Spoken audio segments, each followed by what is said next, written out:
Bienvenidos a una sesión de las que tenemos cada mes sobre preguntas y respuestas de la lectura bíblica. Recuerden que en particular, pues ahora estamos leyendo el Pentateuco durante el año 2023 y no solo ese es una de las características o planes de nuestra lectura, sino también leerlo de la Septuaginta, que por un lado fue la primera gran traducción de las más de 3.000 que se han hecho de la Biblia, pero también que refleja una variante textual más antigua que el texto hebreo medieval que conocemos como texto masorético. Eso es muy importante. Bueno, como estamos en el libro de Levítico, por terminar el libro de Levítico, que se relaciona también bastante con Éxodo, vamos a comentar algunas cosas, siempre con la oportunidad de que ustedes puedan hacer sus preguntas en cualquier momento, ¿no? Hay esa libertad. Bienvenida Claudia, bienvenido René. Bueno, primera cosa, ustedes han leído en el Levítico que se habla de las personas inmundas y hay que distinguir lo inmundo de lo pecaminoso. Lo inmundo tenía que ver con temas de higiene, de profilaxis, que en realidad la experiencia había enseñado a los hebreos, incluso hay cosas que seguramente aprendieron de Egipto, un país muy seco también, muy unido a la vida del desierto. Y entonces, casi, bueno, si ustedes ven todas estas prescripciones profilácticas, son bastante comprensibles, ¿no? Ahorita voy a tocar algunas de ellas vía ejemplo, pero piensen también en el otro aspecto, las cosas que son pecado. En las cosas que son pecado hay un problema ético, hay un problema moral, ¿sí? Se falta a Dios, al amor de Dios. Hay un acto hacia el prójimo donde no hay amor. Mientras que lo inmundo, aunque repercute en la vida de la comunidad, en el bienestar o en el daño a la comunidad, no necesariamente pertenece al ámbito moral. Entonces voy a tratar primero lo inmundo. Por ejemplo, imaginen un pueblo que en el desierto va caminando. Allá hay muy poca agua y hace mucho calor, de tal manera que cualquier enfermedad infectocontagiosa se transmitiría rápidamente a un gran número de personas en la comunidad, creando una epidemia que puede ser tan asoladora que casi acabe con un pueblo o con una tribu, ¿no? Así que, por ejemplo, bañarse o lavarse con agua, como lo dice el texto, después de ciertos eventos, como tocar un cadáver, como haber menstruado o haber tenido derramamiento de semen, etcétera, es simplemente como limpiarse para que, para que no haya un cultivo infeccioso de microbios, de bacterias, ¿no? ¿Qué pasa si alguien eh, no se baña, una mujer no se baña después de la sangre que tiene um, pegada de alguna manera durante su periodo? ¿Qué pasa si el hombre no limpia el miembro viril después de una expulsión de esmegma y de esperma? ¿Qué pasa si alguien toca una cosa sucia, como el cadáver que les digo, y no se lava las manos? Es muy probable que se produzca un cultivo infeccioso y que entonces se empiece a transmitir a otros. Así que la instrucción respecto a la inmundicia tiene un factor común. Se lavará con agua, no dice se bañará porque a lo mejor no alcanza para tanto, pero sí se lavará y será inmundo hasta la tarde. Recuerden que en el concepto judío después del cautiverio, el día comienza a las 6 de la tarde. Eso quiere decir que una persona será inmunda hasta terminar ese día. Y a las 6 de la tarde, que comenzaría el día siguiente, ya no se consideraría inmunda siempre y cuando se hubiera lavado, ¿no? Claro, hay otras cosas más largas, por ejemplo, la sospecha de lepra. Si alguien tiene una llaga o alguien tiene algo que parece lepra, una tiña, entonces tiene que estar en observación por el sacerdote. Entonces ahí es inmundo durante un plazo más largo. Si finalmente el sacerdote, que en sus tiempos más antiguos es una especie de médico, ¿no? En contraposición a los médicos de los pueblos paganos, que también eran una especie de sacerdotes. Hoy los médicos no tienen que ver con lo religioso, pero en la antigüedad siempre es el médico brujo, de tal manera que el sacerdote judío está en contra del médico pagano en la medida en que el otro es también siervo de los dioses, ¿no? De los otros dioses. Entonces, bueno, si el sacerdote dice que no es lepra, entonces ya no va a ser inmundo. Pero si es lepra, y precisamente para no contagiar a la comunidad, tendrá que vivir fuera del campamento, ¿no?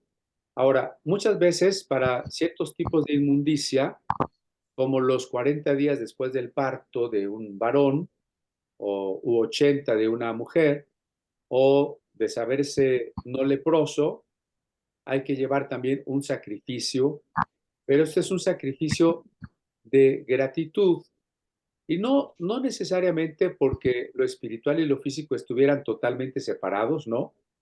El judaísmo de esa época no vive en un mundo dual, como ahora nosotros, lo secular y lo religioso. Todo está unido, incluso lo espiritual y lo físico están unidos, no han caído ni siquiera en el dualismo griego de cuerpo-alma, de tal manera que también por la limpieza de la impureza se ofrece un sacrificio, ¿no? Pero no es el mismo tipo de sacrificio que el sacrificio por el pecado. Entonces, vamos a ver una diferencia muy clara que hace Jesús.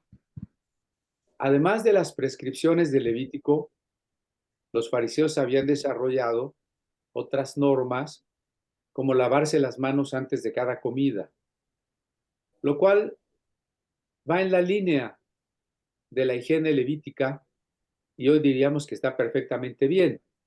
El problema fariseo era confundir lo físico con lo espiritual, de tal manera que cuando alguien comía con manos inmundas, se consideraba un pecador. Entonces allí hay una mezcla. Insisto, aunque no hay separación, tampoco hay revoltura. Y los fariseos sí están haciendo una mezcla indebida al pensar que la inmundicia es equivalente al pecado. Y entonces Jesús, con muchísima sabiduría, les dice que lo que entra en el cuerpo no contamina. Jesús está hablando en términos espirituales. Sí contamina físicamente y eso lo sabemos hoy más que nunca. Pero Jesús está hablando en términos espirituales. No contamina lo que tiene que ver con ritos de la exterioridad y por tanto con impureza física. Lo que contamina está dentro de nosotros. Ese es el gran error de los conventos, de los ermitaños que se van a vivir a la montaña o de las personas que educan a sus hijos en la casa porque supongan, digo, hay muchas razones para educarlos en la casa, pero quienes supongan que es para que no se contaminen afuera porque sus hijos son buenos, todos ellos cometen el mismo error, ignorar lo que dijo Jesús. Del corazón salen los hurtos, los adulterios, la idolatría, etcétera, ¿no? Entonces, con eso se muestra claramente que lo inmundo no es pecado. El pecado requiere una conciencia de lo que es bueno y malo y una deliberación, es decir, una decisión de la voluntad para hacer algo indebido en términos más profundos, algo que no conlleva amor. Y por supuesto que había varias ofrendas para el pecado, no el holocausto es solamente para pura adoración, pero también tenemos la ofrenda por hierro y la ofrenda por culpa, o sea, por pecados individuales o pecados que afectaban a los demás. Pecado por culpa es un pecado de resarcimiento de un daño al prójimo, mientras que el pecado por hierro es de culpa individual. Y también hay sacrificios por el pecado de todo el pueblo, como el día del Yom Kippur, el día del perdón, en donde se sacrificaba un cordero y otro se enviaba al desierto para un ángel llamado Azazel, que era el encargado de la justicia divina, ¿no? Ahora, en consonancia con lo que nos contaba Amaru Ramírez al principio, ¿no? De que una persona judía le decía que qué libro tan feo Levítico, hace muchos años también estaba yo compartiéndole el evangelio a una persona de tipo vegetariana, ¿no? De tipo nueva era, y empezó a leer la Biblia, Génesis, Éxodo. Cuando llegó al Levítico, bueno, me dijo, ya no quiero saber nada de la Biblia, ¿no? Porque imagínense un vegetariano viendo que matas al animal, que lo degüellas, que lo quemas, que embarras la sangre por aquí, que embarras la sangre por allá, ¿no? Entonces realmente se horrorizó y ya no quiso saber nada. Y yo creo que también a muchos cristianos les puede llegar a pasar, ¿no? Que Génesis, pues qué interesante la creación, el diluvio, la novela de José, pero cuando llegamos a las instrucciones de las medidas del tabernáculo y los sacrificios del Levítico, bueno, qué aburrido. O nos lo brincamos, o ahí dejamos nuestra lectura bíblica y hasta enero del próximo año, en las buenas intenciones, los buenos propósitos, volvemos a empezar con Génesis y nos volvemos a atorar en Levítico, ¿no? Entonces, por eso es muy importante que pensemos en algunos aspectos. ¿Por qué los sacrificios, no? Bueno, primero espero que haya quedado claro la diferencia entre lo inmundo y lo pecaminoso, ¿no? Lo inmundo no lleva propiamente una culpa moral, lo pecaminoso, por supuesto, sí lleva una culpa moral. Ahora bien, los sacrificios, y decíamos algo de esto la sesión pasada, no son exclusivos del pueblo hebreo. Muchos pueblos más antiguos que el pueblo hebreo ofrecieron sacrificios de animales y hasta de personas, ¿no? Eso significa que la vida y la muerte siempre fueron vistas en relación con lo sagrado. Hay que ponernos en aquellos tiempos, porque nosotros desde la primaria ya vemos la vida y la muerte desde la biología, pero los antiguos no se la pueden explicar. Así que la ven en otra dimensión, quizás hasta más importante que la biológica, lo sagrado, ¿no? De tal manera que, ¿qué es la muerte? Por eso los pueblos también piensan que debajo de la tierra donde se sepultan los cadáveres está el mundo de los muertos y que al matar un animal, pues se aborda esa dimensión sagrada, prohibida, de quitar la vida. Y entonces, sin embargo, hay que comer. ¿Cómo hacemos para respetar una vida y a la vez comer? Bueno, entonces, esto lo van a resolver a través del ofrecimiento a los dioses de los sacrificios. Al principio, cuando se cree en el animismo, como lo demuestran las pinturas rupestres de las cuevas del hombre prehistórico, se piensa que el bisonte tiene un alma. Se le ora al bisonte y se le pide perdón por matarlo, hasta se le invoca para proveer alimento al pueblo. Esto todavía se ve en el totemismo de los Pieles Rojas y quedó plasmado en una película que se llama Danza con Lobos, ¿no? Adoración al bisonte, por ejemplo. Así que matarlo era todo un rito sagrado en honor al alma del bisonte y después a los dioses, ya dentro del politeísmo, a veces pensando que los dioses comían y pensando también que los dioses necesitaban de los sacrificios para fortalecerse y se podía hacer un cambio. El Dios tendría que ser benévolo, propicio con aquel que le ofrecía los sacrificios. Esto todavía se vive en la santería.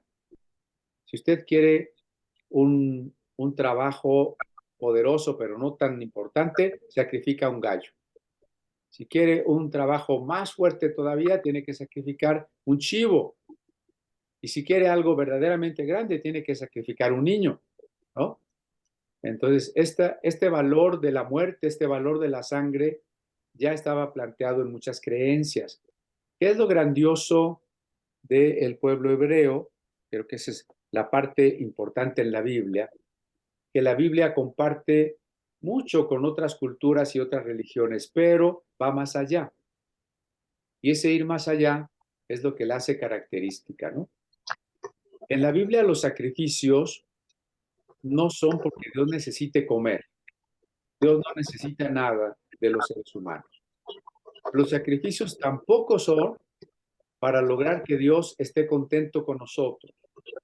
Sería bueno que ustedes leyeran y apúntenlo ahí, Isaías capítulo 1, después léanlo con mucha calma, pero Isaías es clarísimo, ¿no? Porque a veces le damos tanto valor a los ritos del Levítico como si Dios los hubiera dictado. Acuérdense que la Biblia está inspirada, pero no está dictada. Inspirada quiere decir que Dios inspiró a los autores humanos y que los autores humanos, con palabras humanas, con el lenguaje humano, una cultura humana, expresaron la revelación de Dios.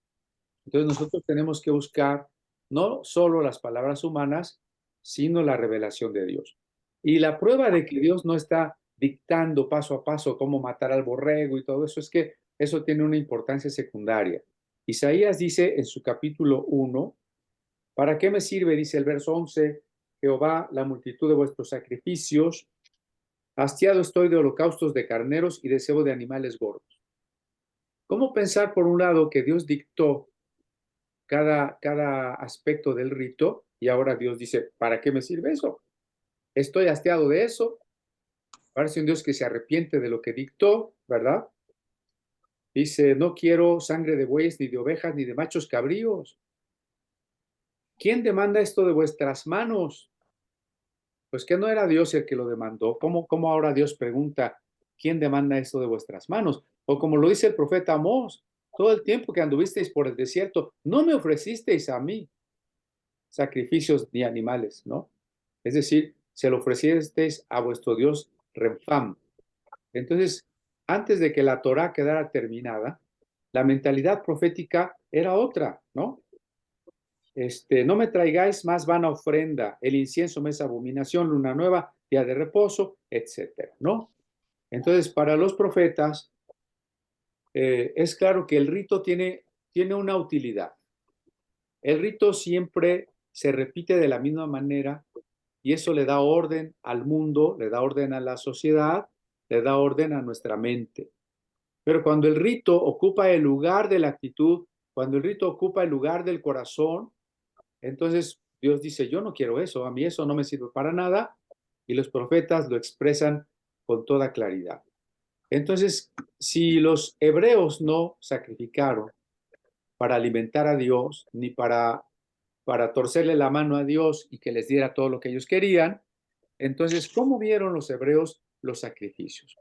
En primer lugar, con respecto del valor de la vida, porque darle a Dios una vida era darle algo muy valioso.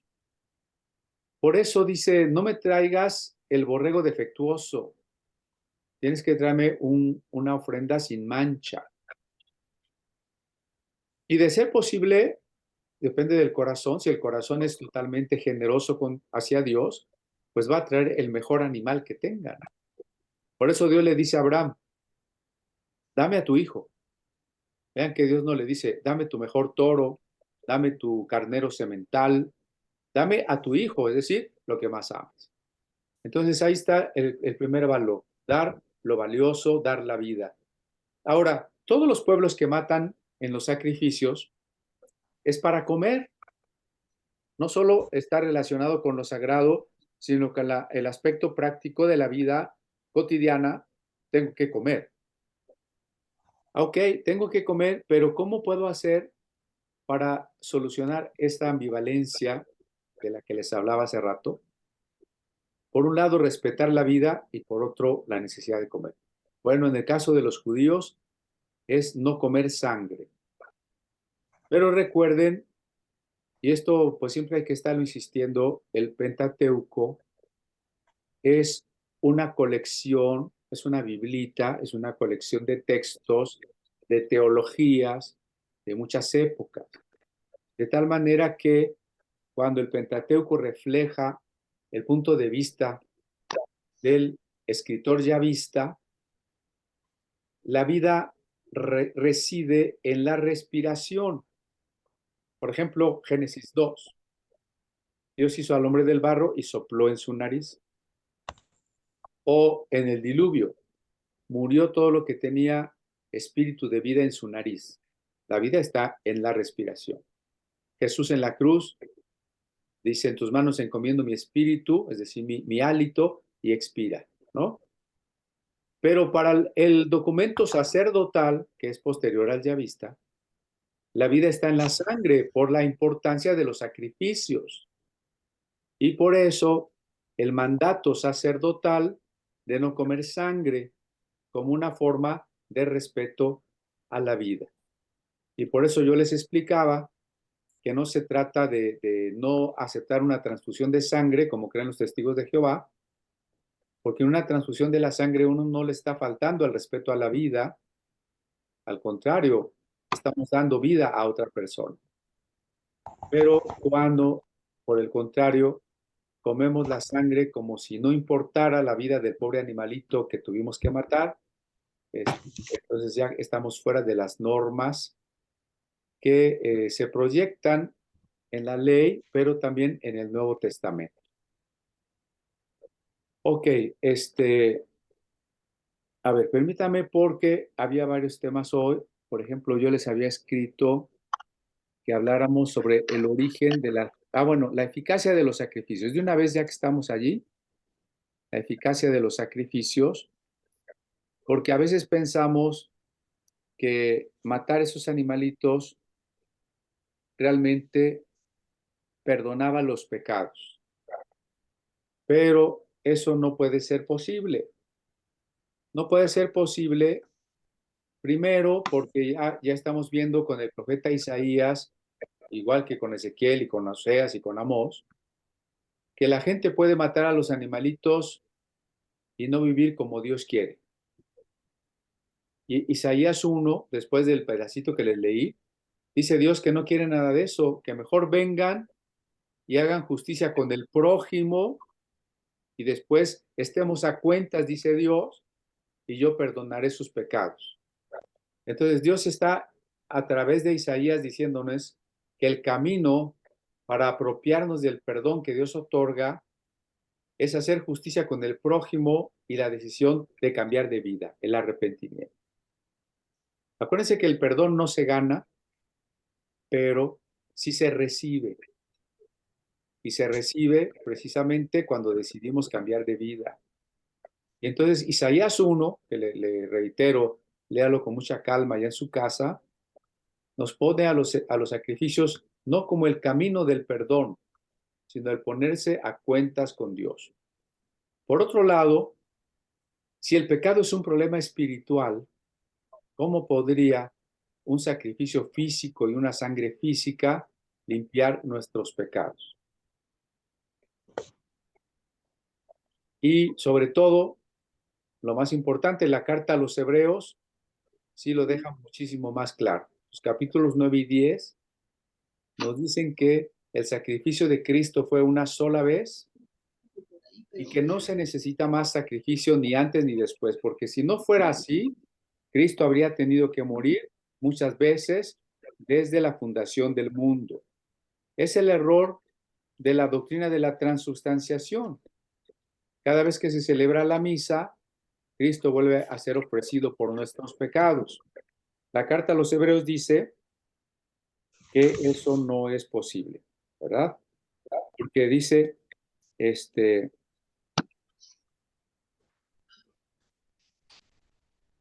el capítulo, a ver, déjame, aquí estoy buscando el capítulo, debe ser final del 9, Hebreos 9, no para ofrecerse muchas veces como entra el sumo sacerdote en el lugar santísimo cada año con sangre. De otra manera le hubiera sido necesario padecer muchas veces desde el principio del mundo. Pues Cristo solamente una vez padeció. Ahora, si nosotros pensáramos, fíjense, esto es lo más delicado de todo. Si nosotros pensáramos que el sacrificio de Cristo nos perdona pecados y el sacrificio de los borreguitos nos perdonaba pecados, estamos haciendo a Cristo igual que un borrego cualquiera. A ver, voy a repetir el pensamiento. Cristo me perdona los pecados por su sangre, pero también en otro tiempo matar una paloma, un borrego, un toro, me perdonaba los pecados. Entonces, Cristo y los animales están en el mismo nivel. ¿Usted cree que eso es correcto? ¿Verdad que no puede ser? No. No puede ser, ¿no? Entonces, por eso dice, en el mismo capítulo 9 de la carta a los Hebreos,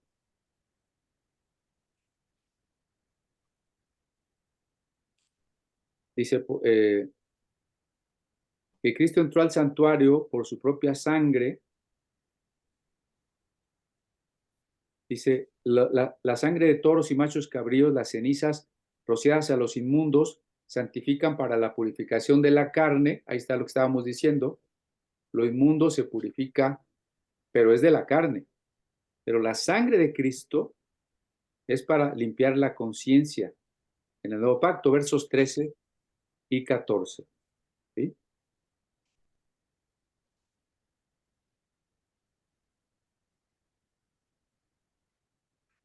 Dice el verso 4 del capítulo 10, la sangre de los toros y de los machos cabríos no puede quitar los pecados. Ahí está más que claro, ¿no? Cuando alguien insiste, no, es que antes sí, Dios perdonaba los pecados por matar el borrego. Aquí dice que no, los sacrificios, no, ni la sangre de esos animales, aunque la sangre representara la vida, aunque se ofrecía una vida por la culpa, la verdad es que eso no es lo que quitaba los pecados. ¿Qué es lo que quita los pecados en la realidad? Y siempre ha sido igual, pues la gracia de Dios. No hay dispensaciones, esta doctrina es falsa. Pensar que antes de Cristo la ley se salvaba, la gente se salvaba por la ley nunca se ha salvado nadie. Nadie puede cumplir la ley. Ni la sangre de los animales perdonaba los pecados. Siempre es la gracia de Dios. Desde que Adán y Eva pecaron, desde que Abraham fue justificado por la fe, desde que Noé fue salvo. Bueno, la lista de Hebreos 11, que viene desde Abel, nos muestra que siempre fue por la fe Moisés, por la fe Noé, por la fe David, por la fe todos, por la fe. Entonces, de acuerdo con Hebreos 11, no hay dispensaciones. Entonces entendamos que el Levítico es un libro de la corriente sacerdotal. Pero otra vez tengo que recordar siempre, porque me doy cuenta a veces con las dudas, que se nos olvida. El documento sacerdotal se escribió mucho tiempo después de la vida del desierto. Los hebreos deben haber vagado por el desierto en el siglo XIII, XIV antes de Cristo. El documento sacerdotal es del siglo VI y V antes de Cristo. Estamos hablando de un promedio de 800 años de distancia, ¿sí? Ahora bien, el documento sacerdotal es de personas, obviamente sacerdotes, que ya sufrieron el exilio, ya estuvieron en Babilonia y ya estuvieron en Persia, y ya o vivieron o supieron de la destrucción del santuario de Jerusalén. Así que para estos sacerdotes, el centro de la vida judía que puede salvarlos de Babilonia y para que no pierdan su identidad, es volver a poner en el centro el culto, el templo, el sacerdocio y los sacrificios. Es decir, están en el mismo tenor de los libros de Crónicas y de Esdras y Nehemías. Es la historia sacerdotal, es Esdras, Nehemías y primero y segundo de Crónicas, el libro de Levítico y el libro de Números. De acuerdo con una historia literaria del Antiguo Testamento, todo esto surge en la época que podemos llamar el periodo persa. Entonces, esta es una estructuración de tradiciones, algunas por supuesto muy antiguas, algunos núcleos probablemente ya escritos, pero no la mayoría. La mayor parte fue elaborada por escribas.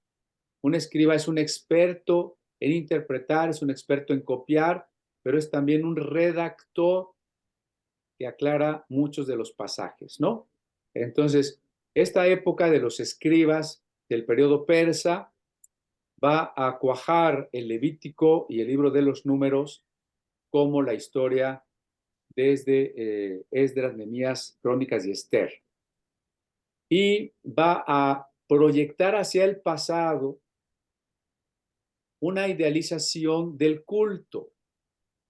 La verdad es que en el desierto iba a ser muy difícil que el pueblo hubiese tenido un tabernáculo y todas las posibilidades de cumplir las normas que aquí se dicen, ¿no? O sea, por ejemplo, desde la Pascua misma, cada familia tómese un cordero de un año macho y sin defecto.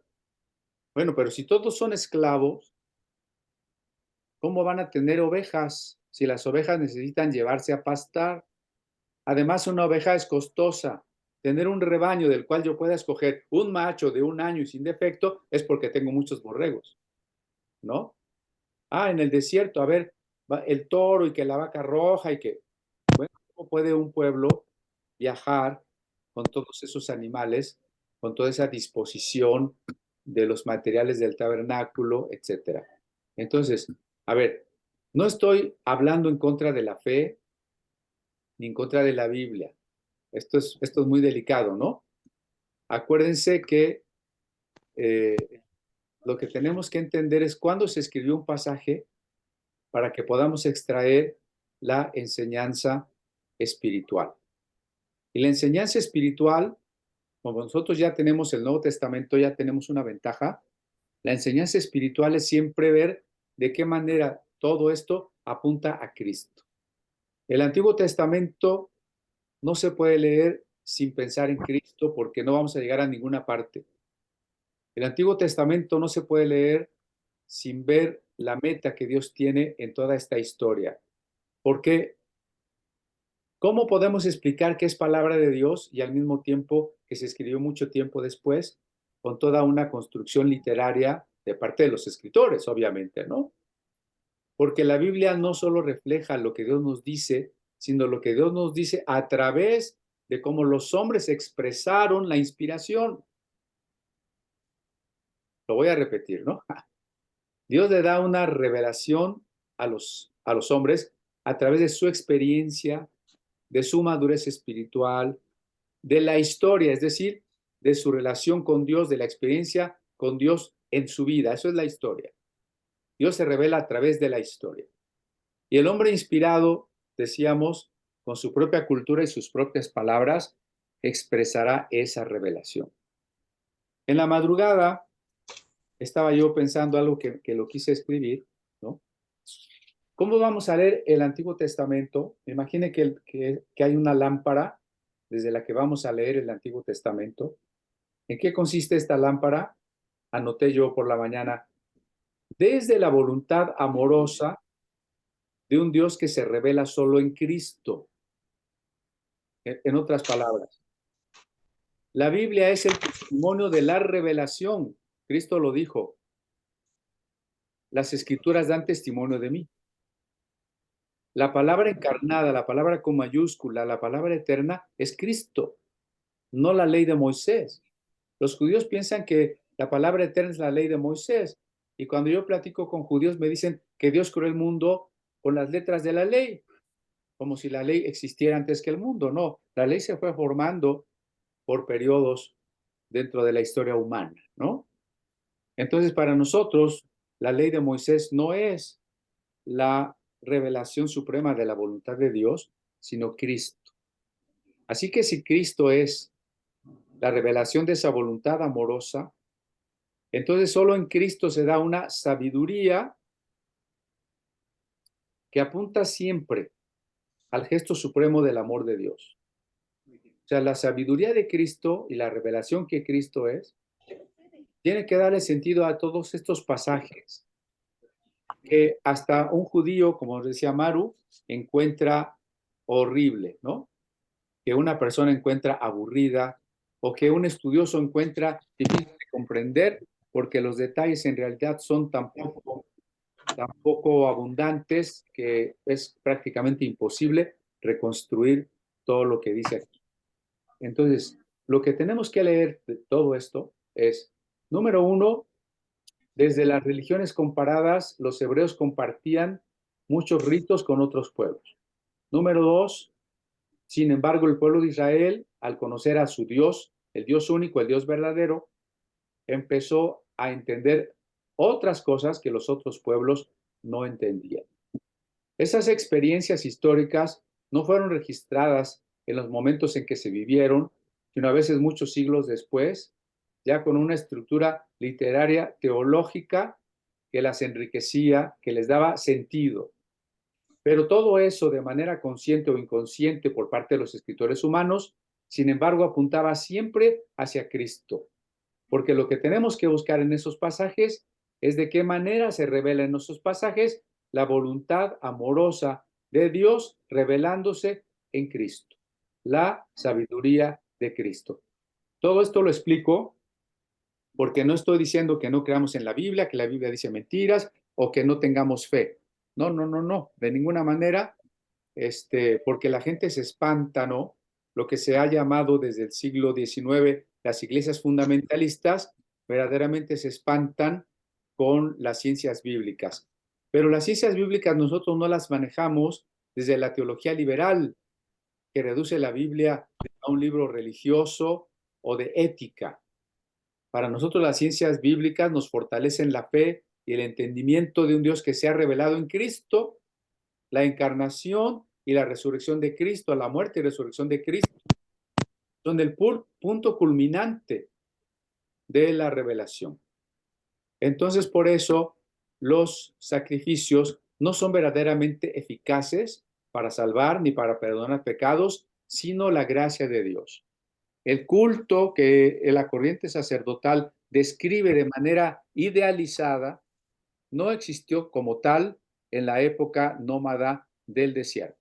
Sin embargo, el mensaje teológico es importante porque le da sentido a lo que nos interesa como tipología de Cristo.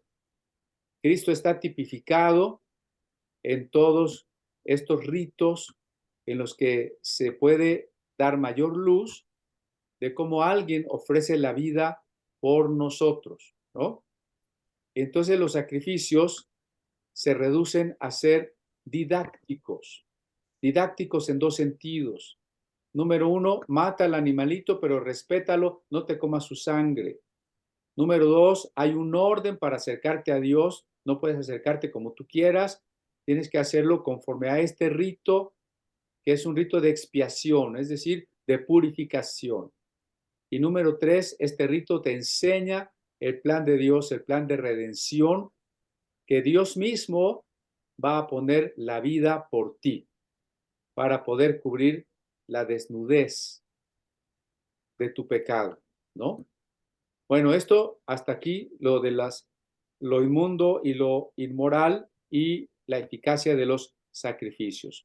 Ahora voy a pasar a otro tema de los que les escribí, el origen de las fiestas judías. Hace un tiempo venía por acá a la Junta de Pastores un hermano que siempre es como todos los que llegan, es bienvenido, ¿no? Pero él insistía mucho en las fiestas de Dios. Y por ahí no falta quien dice, no, es que yo celebro las fiestas de Dios. La Navidad no es de Dios, la Semana Santa no es de Dios, la Pascua es de Dios, el Pentecostés es de Dios, el Tabernáculo es de Dios. Y ahí están los cristianos queriendo celebrar las trompetas y el Rosh Hashanah y el día de la rededicación del templo y el Purim y etcétera, y la Hanukkah y todo eso, ¿no? Las fiestas en un sentido estricto no son fiestas de Dios. Las fiestas que los hebreos adoptaron existían antes que ellos, ¿sí? Mencioné la Navidad y yo creo que es muy interesante cómo eso lo puede ilustrar. La Navidad ya era una fiesta antes del cristianismo. Se celebraba el nacimiento del dios Sol. Luego vino el cristianismo que transformó la cultura grecorromana y en vez de celebrar al dios Sol, se celebró a Jesucristo. Entonces, si se fijan, en su origen la fiesta es una fiesta pagana. En la resignificación cristiana se vuelve una fiesta cristiana. ¿Sí me estoy explicando? Es importante entender esto porque si no hay gente que cree no se entera que la Navidad antes era una fiesta pagana. Y luego tenemos a los legalistas que dicen, no celebres Navidad porque eso es pagano. Y los dos están enredados, ¿no? Los dos están hechos bolas. La Navidad era efectivamente una fiesta pagana, pero fue resignificada como una fiesta cristiana. Porque cuando usted celebra la Navidad, no está cantándole al sol, ¿o sí? Usted le pone esferitas y arbolito al sol y hace una cena para el sol. De ninguna manera, ¿no? Esto mismo pasó con el pueblo hebreo. El pueblo hebreo era un pueblo de pastores que llevaban sus ovejas en una zona semidesértica como la que vivían, las tenían que llevar a buscar pastos, ¿no? La temporada para ir a buscar pastos es al terminar el invierno. Eso es la entrada de la primavera y se llama el equinoccio de primavera del 21 de marzo. Pero como ellos no contaban desde el sol, sino desde la luna, entonces ellos decían, la primera luna nueva, después del equinoccio de primavera, vamos a celebrar la Pascua. ¿Qué era la Pascua? Era matar un borrego para que el camino por la peregrinación en búsqueda de pastos les fuera propicio, para que les fuera bien. Y entonces eso era el origen de matar un borrego al empezar la primavera. Y luego llegaron a Canaán y en Canaán se encontraron con otra fiesta diferente, porque la gente de allí no andaba viviendo en tiendas y viajando de un lado para otro, sino la gente vivía en casas y cultivaba, eran agricultores. Entonces, otra cultura, ¿no? Unos eran nómadas, otros eran sedentarios. Los agricultores celebraron otra fiesta que es la recolección de los primeros granos de trigo. Entonces los hebreos juntaron las dos fiestas, la de su vida nómada y la de su vida sedentaria en Canaán, y les dieron un significado nuevo. Con estas fiestas ya no vamos a pedir la buena suerte para buscar pastos, ni vamos a adorar a los dioses de la fertilidad porque tuvimos una cosecha de trigo. Vamos a recordar mejor la redención de Jehová nuestro Dios. Y entonces la Pascua, junto con la fiesta de los panes sin levadura, se resignifica como una fiesta de redención que recuerda la salida de Egipto. ¿Ok? Entonces, luego venimos a la fiesta de Shavuot o Pentecostés y es más o menos parecido. Esta también es una fiesta agrícola. Hay otro tipo de granos que se recogen 50 días después, que es básicamente la cebada y otros granos que alimentan al pueblo y a los animales y algunos frutos. Y por eso se llama la fiesta de las semanas. Son 7 semanas. 7 por 7, 49, ¿no? El día 50. Entonces los hebreos van a celebrar esta fiesta agrícola, como la de todos los pueblos antiguos, son fiestas agrícolas entre romanos, aztecas, babilonios, etcétera, y luego la van a juntar con otra fiesta, el recuerdo de que Dios les dio la ley en el Sinaí. Que luego a veces leyendo el Éxodo uno dice, pues no me salen las cuentas de los 50 días, pero bueno, ¿no? En la tradición sí se dice son 50 días. Entonces se vuelven a juntar dos fiestas. La entrega de la ley en el Sinaí y los primeros frutos. Diríamos que con el cristianismo las fiestas van a tener ya no dos motivos, sino tres motivos, porque en la Pascua se recordará la muerte de Cristo, además de lo que ya se recordaba.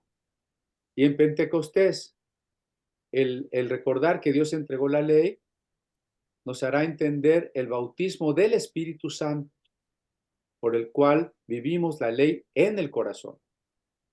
Y los primeros frutos o cosechas nos recordará que en la predicación de Pedro y la conversión de aquellos 3,000 se inició la primera cosecha de la iglesia de Cristo. Y luego viene la fiesta de las cabañas o tabernáculos. Cuando los hebreos llegaron a Canaán, los cananitas, en esta última etapa de la cosecha, iban al campo y hacían unas enramadas para estar allí los días que se estaba levantando la cosecha. Ya era una fiesta cuando ellos llegaron. Entonces ellos adoptan otra vez la fiesta y le dan un nuevo significado.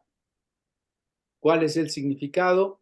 Recordar que éramos peregrinos en el desierto y que ahora, segundo motivo, ya vivimos en la tierra prometida. Y a ello se añade el significado cristiano, que es la resurrección. Mientras vivamos en esta tierra, nuestra tienda es de campaña, es una enramadita de pajas que no dura, que no protege como debería proteger.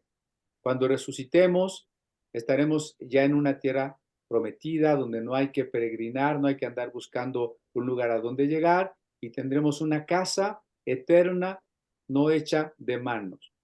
Entonces sí, las fiestas adquieren un carácter de revelación, un carácter de fiesta de la comunidad judía o comunidad cristiana en honor de Dios, pero el origen es un origen totalmente humano, religioso, cultural, ¿no?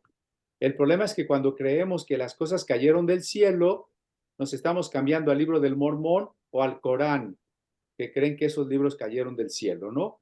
La Biblia surge en un proceso histórico y por eso es muy importante que entendamos cómo se desarrolla ese proceso histórico. Bueno, antes de seguir en dos o tres preguntas, temas más que tenemos por aquí, yo quisiera oír preguntas, porque si no, pues ya estoy hable y hable y yo no sé qué preguntas hay.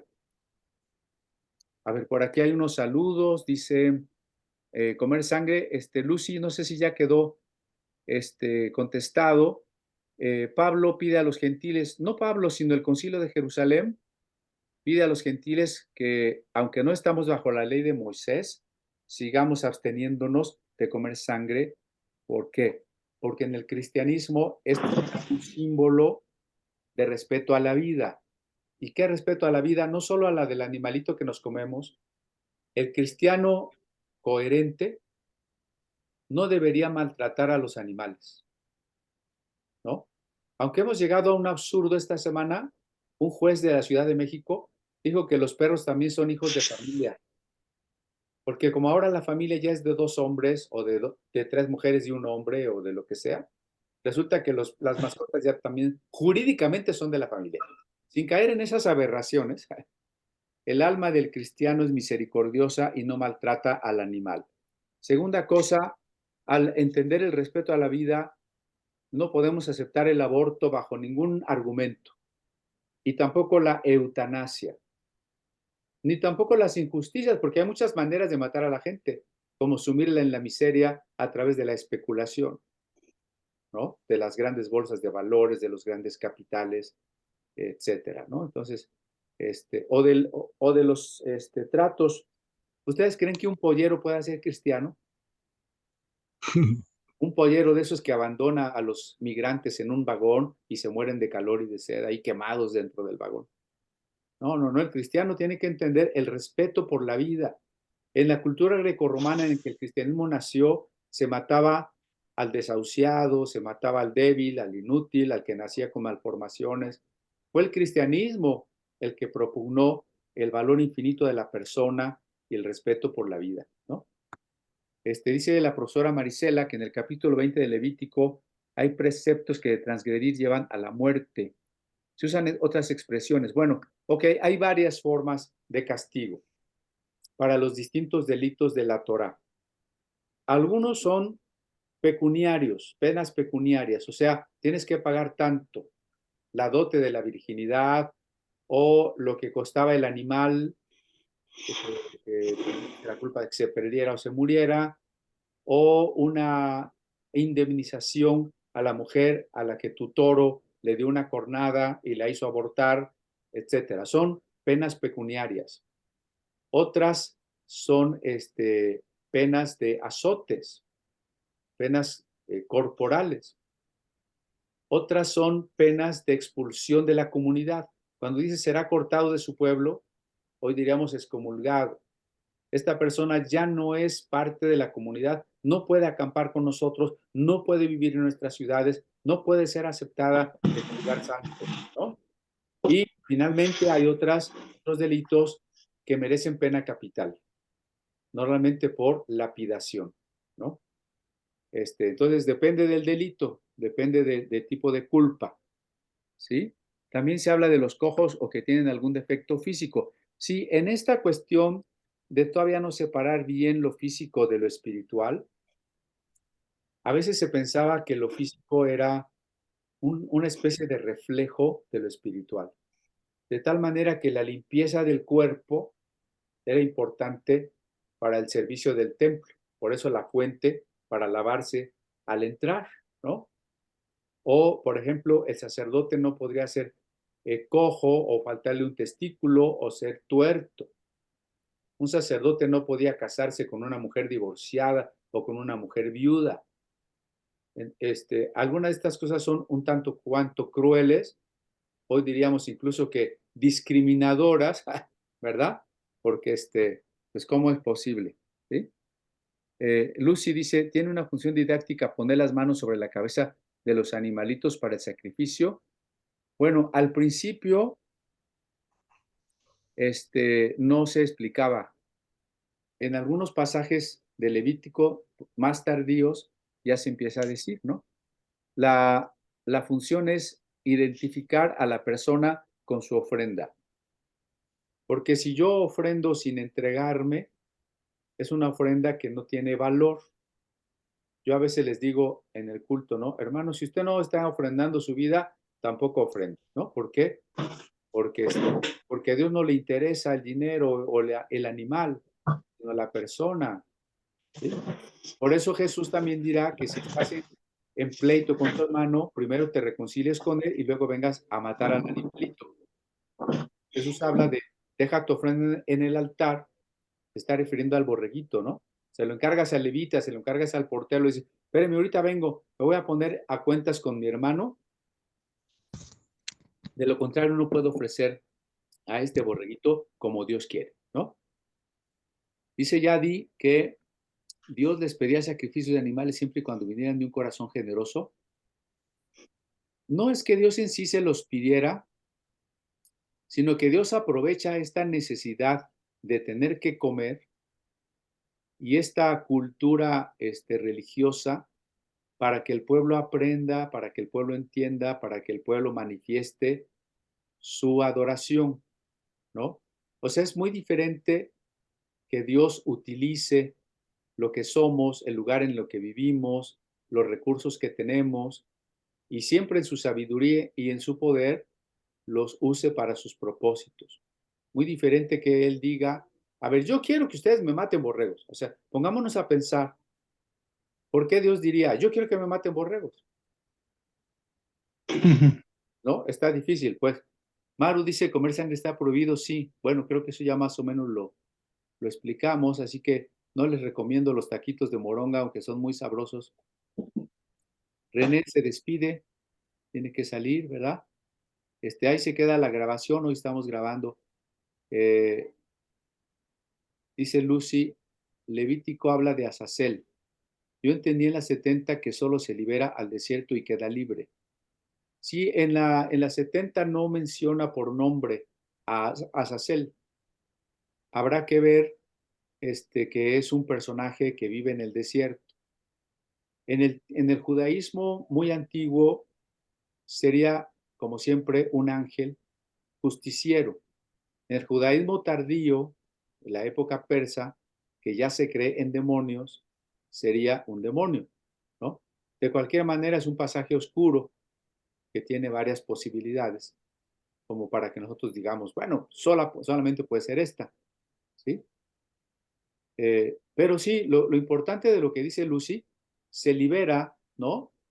Porque en ese sentido, lo dirá un profeta, que Dios hace alejar de nosotros nuestros pecados y nunca más se acordará de nuestras rebeliones. Llevar el animal con los pecados al desierto es una figura, porque acuérdense que los pecados eh, son del ámbito espiritual y no existen, o sea, se cometió y ya no existe en ninguna parte. Lo que existe es una culpa, es una responsabilidad. Y se va al desierto simbólicamente, porque evidentemente no se puede transmitir físicamente a un animalito, como un símbolo de que Dios eh, saca de esta comunidad santa y del lugar donde está el tabernáculo, saca todo pecado y no se vuelve a acordar de él. Los sacrificios deben entenderse en Levítico como un resultado de la relación de Dios con Israel. Sí, claro, como un resultado de la cultura y la religiosidad que Dios transforma para bien, que Dios enriquece para darnos una enseñanza. Igual que las fiestas. No es que Dios desde el cielo dictó, a ver, yo quiero que hagan esta fiesta, como si, acuérdense que todos los días, cuando Cristo es nuestro Señor, todos los días son iguales. El cristianismo tiene esta diferencia. El cristianismo no tiene días santos. En todas las religiones hay días santos que se consideran en términos de estudios de la religión como tiempo sagrado. En el cristianismo no hay tiempos sagrados. Todo el tiempo es santo. No hay días santos y días no santos. Todo es santo, ¿no? Igualmente con los sacrificios. O sea, todo lo que comas y todo lo que hagas, dice Pablo, hazlo para Dios, hazlo por fe. Entonces, por eso es que Dios no va a dictar cosas tan extrañas, pero si el pueblo vive en esas circunstancias históricas, culturales, entonces Dios tiene que tratar con ellos desde el punto en donde están, para irlos llevando hacia arriba, ¿no? En ese tiempo también existía la poligamia, y existía la esclavitud, y existían las matanzas, y existían muchas otras cosas, y no, eso no existía porque Dios lo dictó y Dios quería, sino son las condiciones en la realidad en la que ellos vivían. Y entonces Dios legisla y transforma todas esas circunstancias para llevarlos a otros niveles, ¿no? Fuera del campamento es estar excomulgados de la comunidad, ¿sí? No se puede entrar al círculo. Hagan de cuenta que todas las tiendas de campaña tienen un límite, ¿no? Ese es el campamento. En algunos relatos del Éxodo, el tabernáculo estaba fuera del campamento y en los documentos sacerdotales está al centro de donde acampan las tribus. De cualquier manera, hay una especie de perímetro donde terminan las tiendas y eso es fuera del campamento, ¿sí? Donde hay que llevar al animal o donde hay que llevar a veces algunas necesidades, ¿no? Porque dice, bueno, irás afuera del campamento y sepultarás tus detritus, ¿no? Claro, esto también nos muestra que a quien toma literalmente que 600,000 hombres salieron de Egipto, dice 600,000 más las esposas, la suegra, 2, 3, 4 hijos, 3 millones de personas, eso es inverosímil. ¿Por qué? Porque una cantidad así en el desierto no se podrá sustentar y habríamos tenido demasiadas pruebas arqueológicas de una peregrinación de esa magnitud, que no tenemos. Si los hebreos hubiesen salido formaditos en filas de 10, 10, 10, 10, 10, 10, y ustedes multiplican, bueno, había unos metros de separación entre cada fila, 3 millones de personas por tantos kilómetros de Egipto a la tierra prometida. Cuando la primera fila estuviera llegando a Canaán, la última todavía no salía de Egipto. Entonces, ¿cómo le hacemos? ¿Cómo hay que entender esto? Bueno, porque cuando en hebreo dice Kol Bnei Israel, todos los hijos de Israel, acuérdense que en el judaísmo tardío las letras son también números. 600,000 hombres, el número 600,000 se estructura con las palabras Kol Bnei Israel, todos los hijos de Israel. Entonces el nombre 600,000 significa, en el desierto iban todos los que tenían que ir. No fueron 3 millones, ni mucho menos, o sea, para nada. El sentido espiritual es que no faltó nadie, ¿no? Como cuando estemos en la resurrección, no va a faltar nadie. Olvídense de la cifra de cuántos vamos a hacer. Nadie va a faltar, ¿no? Esto es importante. Ok, aquí hay otra pregunta muy importante. Ahorita le doy la palabra a Mari y a Dani, que están levantando la mano, pero leo de Margarita Juárez. Levítico 18 habla de ver la desnudez. Sí, miren, una vez tuvimos una exposición de Biblias allá en Coacalco, en una preparatoria, y a mí se me ocurrió invitar a un hermano que según esto sabía mucho de la Biblia. Por ahí tiene algunos libros que se venden en las librerías cristianas, ¿no? Y entonces él estaba dando su conferencia y dice, bueno, es que yo cuando mi hijita era niña, yo la bañaba y luego leí que no verás la desnudez de tu hija y entonces yo ya no la baño. Yo dije, bueno, como les digo, a veces me fui como condorito, ¿no? Porque si ver la desnudez significara así llanamente, ver la desnudez, entonces ni el papá puede bañar al hijo siquiera, ni la mamá a la hija, porque de todas maneras estaría viendo la desnudez. Y acuérdense que la desnudez no es mala. Adán y Eva estaban desnudos y no se avergonzaban. Aquí, ver la desnudez es un eufemismo, un hebraísmo, y no es grosería, un idiotismo. Idiotismo, ¿qué quiere decir en términos de teología? Un giro expresivo que solo se entiende en este pueblo, en este contexto. Porque idiotismo quiere decir aislado de, solo se entiende acá. ¿Qué significa ver la desnudez? Significa tener relaciones sexuales. Entonces, aquí estamos hablando del código de santidad, ¿sí? Este capítulo, que es Levítico 17 al 26, se llama Código de Santidad. Acuérdense que el Pentateuco es una biblita y entonces a veces podemos distinguir ciertos núcleos. Así como en la Biblia puedo distinguir salmos de Mateo, en el Pentateuco puedo distinguir algunos núcleos redaccionales. Uno de ellos es el Código de Santidad, que va del Levítico 17 al capítulo 26 y que está diferenciado claramente coro o estribillo que dice, seréis santos porque yo, Jehová vuestro Dios, soy santo. Ese es el código de santidad. Y dentro del código de santidad está el problema de los incestos. No tendrás relaciones con tu suegra, ni con dos mujeres que sean tus esposas, pero que sean hermanas, ni con la nuera, ni con el yerno, ni con animales, ni con varones, ni la prostitución sagrada. Para otros pueblos existía la prostitución sagrada, ¿no? Entonces todo eso aquí se está prohibiendo. Solamente que voy a aprovechar para contrastar dos corrientes textuales, ¿no? Por ejemplo, la corriente yavista había entendido que el pacto de Dios es incondicional, mientras que la deuteronomista y la sacerdotal pretendían un pacto condicionado. Miren, esto se plantea en la actualidad. Dios ya me dio su perdón, esté arrepentido o no, yo estoy perdonado.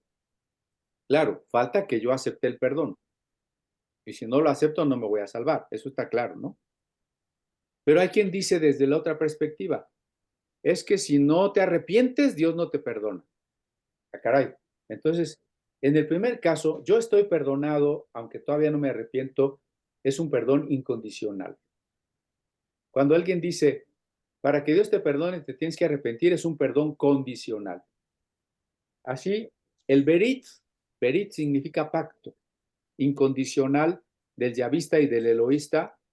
Lo vamos a ver ahorita en dos pasajes para contrastarlo con el deuteronomista y el sacerdotal. Miren, por ejemplo, Génesis 17, del 6 al 7 dice, te haré fecundo sin medida, sacando pueblos de ti, reyes nacerán de ti, mantendré mi pacto contigo y con tu descendencia en futuras generaciones, seré tu Dios y el de tus descendientes.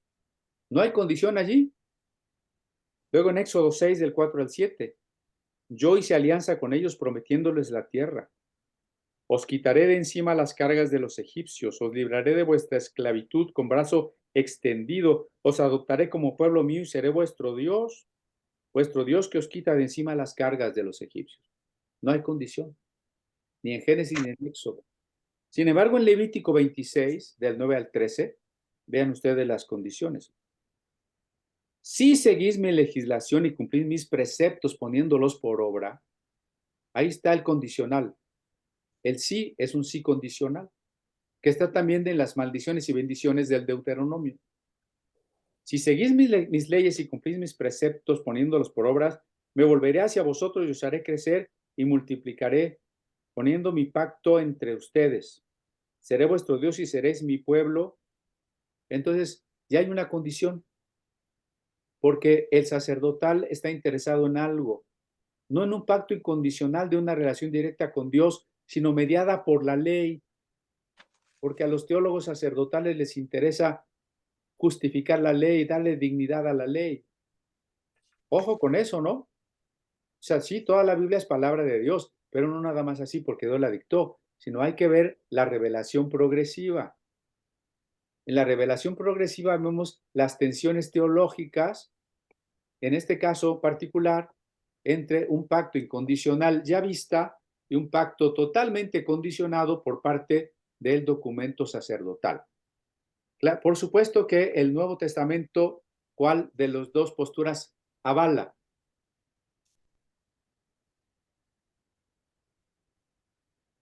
La incondicional. Por supuesto, el Nuevo Testamento, Cristo muere por nosotros siendo pecadores, la gracia de Dios es total, no hay una obra meritoria por la que podamos recibir la salvación o cooperar a la obra de Cristo, ¿no? Muy bien, a ver, entonces, en Levítico se habla de homosexualidad. Sí, no es la primera vez, por la primera vez está en Génesis, en la historia de Sodoma y Gomorra, ¿no? Aquí se repite el mandamiento de no echarse con varones los varones. Los que defienden la ideología de género y que se dicen cristianos dicen, no, no, no, aquí lo que Dios está prohibiendo es la prostitución de los prostitutos sagrados de los cultos paganos. Sí, por supuesto que esto está prohibido, pero también está prohibido esto otro, porque en la Biblia solamente la unión de hombre y mujer constituye el matrimonio y si fuera del matrimonio cualquier otra relación es fornicación. Entonces, imagínense, entre dos hombres, más que fornicación. A ver, Dani, por favor, Dani. Levítico 19 es una buena referencia para decir a las personas y a los cristianos que no se deben hacer perforaciones o tatuajes. Bueno, sí, aunque es difícil, mire, el cristiano que se hace perforaciones y tatuajes tiene un montón de argumentos, ¿no? No va a ser fácil. Yo creo que quizá le ayudaría primero a entender que está siendo arrastrado por la corriente impetuosa de una moda, de una enajenación. ¿Por qué quieres hacer lo que todos están haciendo? Esa sería la primera pregunta, ¿no? ¿Qué le falta a tu espíritu de satisfacción para que tengas que buscar una satisfacción o una identidad en otras cosas? Y por supuesto, el mandato. El mandato que el Nuevo Testamento revelará con más claridad cuando dice que nuestro cuerpo es templo del Espíritu Santo.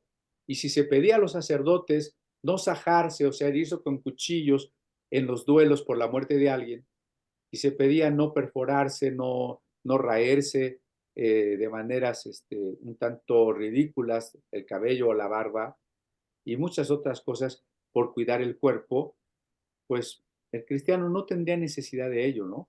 Al contrario, el cristiano podría estar más complacido de decir, por la gracia de Dios he logrado ser diferente. Todo el mundo está tatuado, yo no estoy tatuado. Ahora, si alguien ya cometió ese error, acuérdense que Dios perdona los pecados. El tatuaje ya no se puede borrar, pero bueno, pues ya ni modo, ¿no? Maestra Marisela, por favor, perdón, ya nos tardamos aquí. No, no hay ningún problema, gracias. La pregunta es la siguiente. En el capítulo 20 de Levítico, yo afirmaba, bueno, que hay algunos preceptos que causan pues la muerte, ¿no? O que ocasionan la muerte. Sí. Pero en los versos 19 al 21 más o menos, ya no se usa esa expresión. A mí la que me llama particularmente la atención es una que dice morirán sin hijos. Entonces, ahí la duda es si en esos casos ya no van a morir o es una manera de decir que van a morir y que no van a tener hijos. Me recordó un poco lo que pasa con la hija de Jefté, cuando ella dice, bueno, voy a llorar mi virginidad, y algunos interpretan que, bueno, es que se va a quedar virgen toda la vida, cuando no es esa la idea, sino pues que ella va a morir por aquel juramento que hizo su padre, ¿no? Entonces, en este caso de Levítico 20, me surge esa duda, bueno, ¿van a morir sin hijos literalmente o van a morir sin hijos porque los van a apedrear o el castigo del exterminio, digamos? Esa es la duda. Ok, bueno, yo espero que, miren, a veces estos problemas son tan largos y complicados que yo reconozco el riesgo de que por explicarlos tan rápido se malentiendan o escandalicen o hagan tropiezo para alguien, ¿no? Yo espero que no. Insisto, nuestra fe en Cristo y entender a Cristo como la revelación principal de Dios, creo que nos debe dar confianza, ¿no? No estamos negando la Biblia ni nada que se parezca. Bueno, acuérdense en esto que dice la profesora Marisela. Si el código de santidad es sacerdotal y pertenece a la época persa, el deuteronomista es antes, ¿no? Deuteronomio y Josué a Segundo de Reyes es anterior al exilio, de la época de Jeremías, de la época del rey Josías, etc. Ahora bien, si el Deuteronomio ya ponía entre las bendiciones, si cumples las leyes de Dios, tu mujer será fértil, tus ganados serán fértiles. Y en las maldiciones decía, si no cumple la ley de Dios, tu mujer será estéril, tus ganados serán estériles. O si tienes hijos, cuando vengan los enemigos, los matarán a espada o los estrellarán contra las paredes. Entonces, ese es el Deuteronomio que ya había elaborado una teología de la retribución. O sea, esa teología que se ve mucho en Proverbios. Si te portas bien, te va a ir bien, y si te portas mal, te va a ir mal. Por eso las mujeres estériles eran vistas como maldecidas por Dios. Acuérdense de la angustia de Ana, de la angustia de Elizabeth, la mamá de Juan el Bautista, ¿sí? De la angustia de la mamá de Sansón. O sea, mujeres que no pueden tener hijos y que son menospreciadas por el pueblo. Dice Elizabeth, yo me voy a esconder, no voy a salir a la calle hasta que se me note el embarazo, porque cada vez que salgo a la calle, la gente me ve como maldecida por Dios. Y si yo ahora siendo vieja y estéril salgo y les digo estoy embarazada, más se van a reír de mí. Mejor voy a salir cuando ya se me note, y entonces la gente va a decir, wow, ¿no? Va a ver el milagro de Dios. Entonces el deuteronomista es teología de la retribución. Al bueno le va bien, al malo le va mal. Contra esto estará el libro de Job. Los amigos de Job argumentan eso y Job dice, no es cierto, yo no he pecado y me está yendo muy mal. El Salmo 73, Salmo de Asaf, dice lo mismo.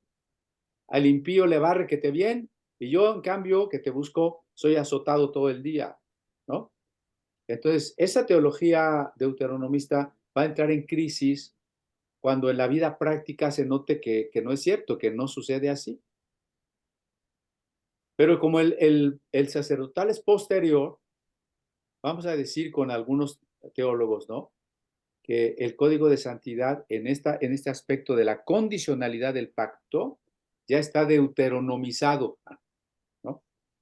Entonces hay castigos que implican que a la persona no se le va a matar en ese momento, pero que sí la maldición de Dios estará sobre ella para no tener descendencia.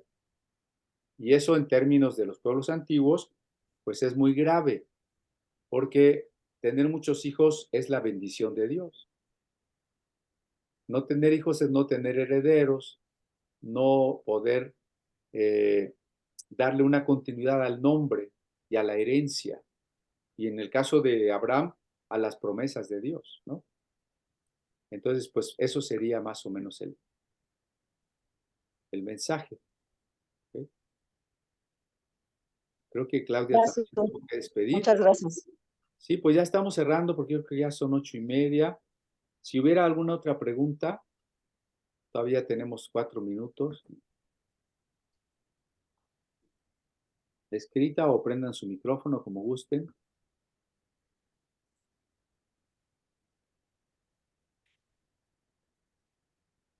Acuérdense que de la homosexualidad también se habla en Romanos, también se habla en 1 Corintios 6.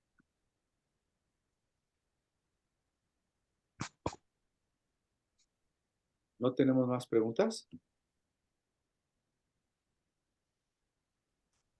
Bueno, yo quiero hacer un comentario. Sí, adelante. No es tanto pregunta. Este, ahorita que hablaban sobre la esterilidad y parejas que no tienen hijos nunca, ¿no? Pues yo tuve un pastor de niña que ellos nunca pudieron tener hijos, ¿no? Pero fue un hombre y ella, una mujer, su esposa que ya murió, usados realmente por Dios siempre. Y es algo que uno se pregunta, ¿no? ¿Por qué no pudieron tener hijos?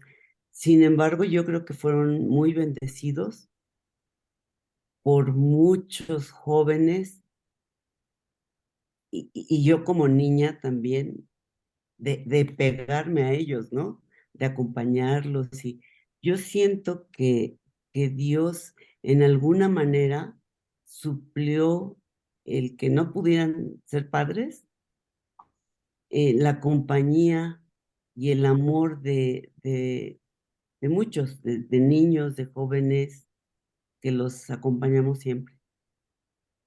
Claro, aunque no tenemos una respuesta puntual a muchos problemas que los hombres enfrentamos, ¿no? Es decir, les pasó esto por esto y esto por aquello, ¿no? Pero sí tenemos que entender en lo general este asunto de la infertilidad o de la fertilidad o del hijo con malformaciones obedece a las combinaciones aleatorias de las características genéticas y de las combinaciones cromosómicas, o incluso a veces al tipo de sangre incompatible. Hay muchas razones, pero no son razones en el sentido en que Dios dice, a ver, es que yo decido, yo decreto que tal pareja no tenga hijos. No, nosotros estamos sometidos a la ley de probabilidades en la que funciona las combinaciones biológicas, ¿no? No es que Dios quiera o que no quiera. Lo que sí es cierto, y eso es lo que decía Maru, que a pesar de que a veces las combinaciones biológicas no nos favorezcan, Dios está con nosotros, nos hace una bendición en cualquier circunstancia, ¿verdad? y nuestra fe no va a fallar a pesar de las condiciones adversas. Y por supuesto, aunque muchas de las situaciones adversas de salud y de muchas otras cosas de pobreza y demás no se van a solucionar en esta vida, porque Dios no dijo que todo se va a solucionar en esta vida, sí sabemos que la resurrección es nuestra victoria total, donde nada de esto ya nos podrá limitar. Pues yo les agradezco mucho, no quiero entretenerlos más porque algunos ya se despidieron y yo sé que también tienen cosas que hacer. Entonces, pues vamos a ir cerrando. Por ahí luego que el video se edite, lo vamos a poner en el canal, ¿no? A veces no sé si ponerlo porque hay gente que no está estudiando con nosotros y a lo mejor más se escandaliza de lo que decimos que entender algo, pero bueno, a ver qué hacemos, ¿no? Por lo pronto, pues para ustedes sí lo tendremos, por supuesto, disponible. Que Dios les bendiga. Gracias a todos. Gracias. Bienvenida Normita, Ana Paola, Carlos y que se conectaron después, ¿verdad? Hermana Lady Guadalupe, que se conectaron después. Margarita Juárez. Muy bienvenidos todos. Madaí y Carlos, ya dije, ¿verdad? Bueno, ok. Gracias, bendiciones. Gracias. Gracias, buenas Gracias, noches. pastor. Buenas noches. Gracias. Buenas noches. Buenas Buenas noches a noches. todos. Bendiciones.